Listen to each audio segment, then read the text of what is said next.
Hello दोस्तों, आज की अगली कहानी है सारस और लोमड़ी पर। बहुत पुरानी बात है। एक जंगल में एक लोमड़ी और एक सारस रहते थे। ये दोनों बहुत अच्छे दोस्त थे। सारस रोजाना लोमड़ी को तालाब से मछली पकड़कर खाने के लिए देता था। इस प्रकार दोनों की दोस्ती बहुत गहरी होती चली गई।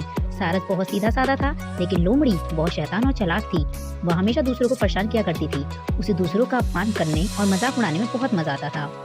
एक दिन उसने सोचा कि क्यों ना एक बार सारस का भी अपमान किया जाए और उसका मजाक उड़ाया जाए। ऐसा सोचकर उसने सारस को दावत पर बुलाया।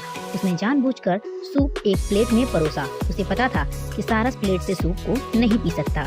उसे सूप ना पीता देख लोमड़ी मन ही मन बहुत खुश हुई और छोटी चिंता दिखाते हुए सारस से पूछने लगी कि क्या बात है मित्र, सूप पसंद नहीं आया क्या?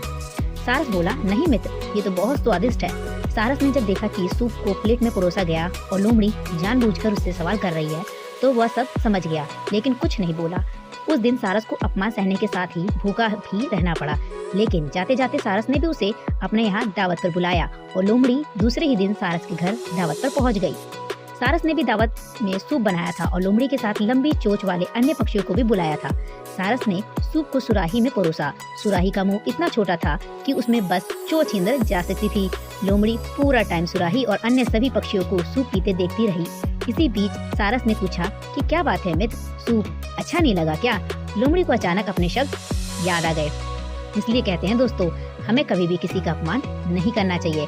हम जैसा दूसरों के साथ करते हैं, वैसा ही हमारे साथ होता है।